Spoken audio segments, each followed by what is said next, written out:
أعوذ بالله من الشيطان الرجيم আমার আম্মু সবকিছু আমাকে দিয়ে এমনভাবে চালাইছে রাখছে যে আমার যেন কোনোভাবে কষ্ট না হয়। কিভাবে পড়তো প্রতিদিনের রুটিনটা যদি একটু বল। খুব মনে হলে কষ্ট লাগে যে বাবা থাকলে তো আরো কত আনন্দ হইতো, খুশি হইতো বাবা। প্রতিদিন কয় ঘন্টা কোরআন পড়তা? বাবা থাকলে হয়তো অনেক খুশি হইতো, এখন 6 মাসে হাফেজা হয়েছি তা দেখে। এখানে পড়ালেখা কেমন আর রাইহানে? তো এই যে তোমাকে চাইলে তো তোমার পরিবার তো মাদ্রাসা লাইনে কেউ না, তোমাকে স্কুলে পড়াতে পারতো, কিন্তু মাদ্রাসা কেন? فاصدع بما تؤمر وأعرض عن المشركين إنا كفيناك المستهزئين صدق الله العظيم। আসসালামু আলাইকুম সুপ্রিয় দর্শক, আপনারা দেখছেন কোরআনের পাখি অনুষ্ঠান। সঙ্গে রয়েছে আমি হোসাইন মাহমুদ। আমাদের সাথে রয়েছেন আর রাইহান ইন্টারন্যাশনাল মাদ্রাসার আরেকজন ছাত্রী, যিনি মাত্র 6 মাসে কোরআনে কারিম মুখস্থ করেছেন, হাফেজা হালিমাতুস সাদিয়া। আমরা কথা বলবো হাফেজা হালিমাতুস সাদিয়ার সাথে। কেমন আছেন? আলহামদুলিল্লাহ, আল্লাহর রহমতে ভালো আছি। গ্রামের বাড়ি কোথায়? গাজীপুর। গাজীপুর। পরিবারে কে কে আছে? আম্মু আছে, বাবা? বাবা নাই, বাবা কি হয়েছে? মারা গিয়েছে। তখন বয়স ছিল কত? 4-5। 4-5 বছর যখন বয়স, তখন জি। এখানে কিভাবে আসা আর রেহান মাদ্রাসা? এখানে আম্মু এই মাদ্রাসা ভিডিও দেখা আম্মুই আর কি দিয়েছে, ভালো লেগেছে তাই দিয়েছে। আচ্ছা, এই যে বাবা নেই, ছোট্ট সেই সাদিয়া আজকে বড় হয়েছে এবং 6 মাসে কোরআনে কারিম মুখস্থ করেছে, এখন কেমন লাগে যে বাবা থাকলে, মানে বাবা নেই, বাবা থাকলে তো কাছে টেনে নিত, মেয়ে কোরআনে হাফেজা হয়েছে, এই জিনিসটা কেমন লাগে? খুব মনে হলে কষ্ট লাগে যে বাবা থাকলে তো আরো কত আনন্দ হইতো, খুশি হইতো বাবা। অন্যরা যখন বাবা ডাকে তখন তোমার কাছে কেমন লাগে? একটু কষ্ট লাগে। তখন মন চায় না যে বাবা যদি থাকতো, আমার বাবাকে আমি বাবা বলে ডাকতে পারতাম? বাবা থাকলে হয়তো অনেক খুশি হইতো, এখন 6 মাসে হাফেজা হয়েছি তা দেখে। তোমার বাবার নাম কি বলেছো?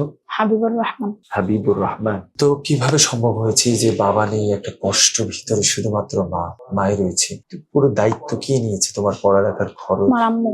তো সেই জায়গা থেকে কিভাবে তোমার মাথার ভিতরে তো সবসময় টেনশন হতো না যে বাবা নেই, কিভাবে আমার মা চলবে বা পরিবারের অন্যরা, সেখান থেকে কিভাবে জি না, সম্ভব হয়েছে?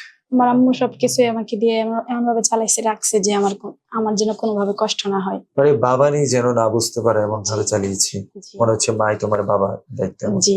তো তুমি কি অন্যদের মতো যে ফজরের নামাজের আগে ঘুম থেকে ওঠা, কিভাবে পড়তো প্রতিদিনের রুটিনটা যদি একটু বল। প্রতিদিন সবার মতো করেই পড়তাম। তো ফজরের নামাজের আগে তাহাজ্জুদের সময় আল্লাহ তাআলার কাছে কান্নাকাটি, দোয়া করা, তারপর তো তাহাজ্জুদের সময় ক্লাসই আছে হেফজখানায়। প্রতিদিন কয় ঘন্টা কোরআন পড়তা? সবকের টাইম তো থাকে মাগরিবের পর থেকে 2 ঘন্টা 2.5 ঘন্টা, তাছাড়া 7 সবক আমুক্তা, এগুলো সকালে পড়তে হয়, দুপুরে আমুক্তা। ঘুম যাইতে কয় ঘন্টা? ঘুম রাতের 11টা থেকে 3:30, তারপর দিনে আবার 2 ঘন্টা। 5.5 ঘন্টা করে, তার বাকি সময়টা পড়তে হতো। এখানে পড়ালেখা কেমন আর এখানে? আলহামদুলিল্লাহ, অনেক ভালো, অন্য মাদ্রাসার চাইতে। মানে কেন মনে হয়েছে তোমার অন্য মাদ্রাসার চাইতে ভালো? অন্য মাদ্রাসায় এক গ্রুপে দেখা যায় অনেক ছাত্রী থাকে, ভালো করে পড়াশোনাতে পারে না সবাই।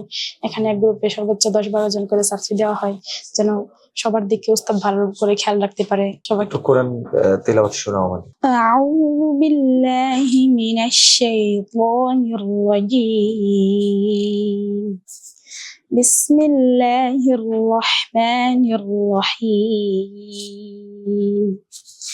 الذين جعلوا القرآن عضين فوربك لنسألنهم أجمعين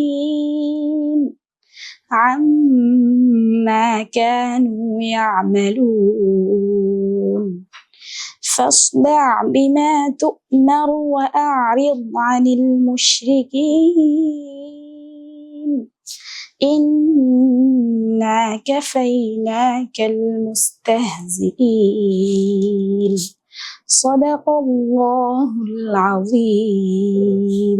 দর্শক, একটি বিষয় আপনারা লক্ষ্য করেছেন কিনা, এই মাদ্রাসার যতগুলো ছাত্রী, ইতিপূর্বে যে পর্বগুলো আমরা দেখেছি। أعوذ بالله من الشيطان الرجيم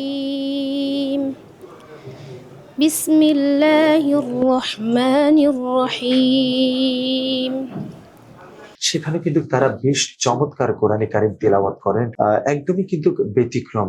যে একজন মেয়ে হয়ে কিন্তু যে বাহিরের রাষ্ট্রের যে কারীরা রয়েছে তাদের মতো তাদের সুন্দর তেলাওয়াত। তো তোমার সামনের দিকে পরিকল্পনা কি?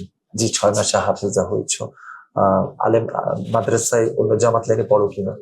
জামাত পড়া শেষ, জামাত লাইনে দাওরা দাওরা পর্যন্ত পড়ে এখানে আসছি। মানে দাওরার পরে তুমি হাফেজা হয়েছে? জি। তাহলে তোমার তোমার পরিকল্পনা কি? এবার তো শেষ, আর কি পড়বা সামনে? এখন পুরো 30 পারা শুনানি দিয়ে ভালো করে ইয়াদ করার ইচ্ছা, তারপর কোরআনের সাথে লেগে থাকার ইচ্ছা, কোরআনের খেদমত করার।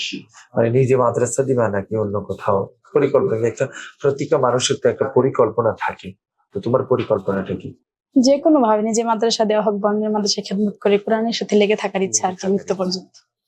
কোরআনের খেদমত। আচ্ছা, আরেকটা বিষয় হলো তোমার পরিবারে কি আলেম কেউ আছে? জি না, আমার কোনো ভাই বোন নাই, আমি একাই। মানে পরিবারের চাচা বা অন্য কেউ আছে কিনা? সবাই স্কুলে পড়ে। ও, আর তোমার পরিবারে হলো তুমি একাই। তো এই যে তোমাকে চাইলে তো তোমার পরিবার, তো মাদ্রাসা লাইনের কেউ না, তোমাকে স্কুলে পড়াতে বা পড়াতে পারতো, কিন্তু মাদ্রাসা কেন? মাদ্রাসা এটা আমাদের পরিবারের আমার আম্মু ওরা আলিয়াতে পড়াশোনা করলো, এমনিতে মন মানসিকতা মানে মাদ্রাসার মানুষদের মতোই। আমি আমার আম্মু ছোটবেলা থেকে ইচ্ছা আমাকে হাফিজা আলেমা বানাইবো, এই জন্য দিয়েছি। মাদ্রাসা কি কোনো খরচ তোমার থেকে নেয় নাকি ফ্রি? জি, অর্ধেক নেই খরচ। অর্ধেক খরচে। জি। দর্শক, যেমনটাই শুনছিলাম আমরা সাদিয়ার কাছ থেকে, আসলে বাবা হারা একজন মেয়ে তিলে তিলে গড়ে ওঠা, এবং আর রাইহান মাদ্রাসায় এরকম অসংখ্য ছাত্রী এবং রয়েছে। আমরা যে বিষয়টি জেনেছি যে যেখানে যাদের সামর্থ্য নেই পড়ালেখার খরচ চালাবার মতো, তাদেরকে বিভিন্নভাবে সহযোগিতা করছেন। তেমনটাই কিন্তু আমরা দেখেছি সাদিয়া, সে কিন্তু বাবা হারা একজন মেয়ে।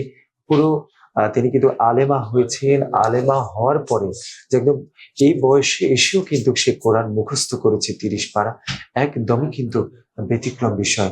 তো আমরা সর্বশেষ তার কাছ থেকে জানবো কিছু কথা, তারপরে বিদায় নিব। আর সর্বশেষ দর্শকদের উদ্দেশ্যে, তুমি যে 6 মাসে হাফেজা হয়েছো, তোমাকে অনেকে তো ফলো করবে যে আমরাও সাদিয়ার মতো কোরআনে হাফেজা হব, তাদের জন্য তুমি কি বলবে? তাদের জন্য তারা একমাত্র আল্লাহ তাআলার সন্তুষ্টির উদ্দেশ্যে পড়ালেখা করতে হবে এবং তাহাজ্জুদের নামাজ পড়তে হবে, বেশি বেশি আল্লাহ তাআলার ইবাদত করতে হবে, মেহনত করতে হবে কোরআনের জন্য বেশি। দর্শক, আপনারা দেখছিলেন আল হেরার বিশেষ অনুষ্ঠান কোরআনের পাখি। সঙ্গে ছিলাম আমি হোসাইন মাহমুদ। আবারও অন্য কোনো অনুষ্ঠানে যুক্ত হব। সে পর্যন্ত আল্লাহ রাব্বুল আলামিন আপনাদেরকে ভালো রাখুক, সুস্থ রাখুক। আল্লাহ হাফিজ।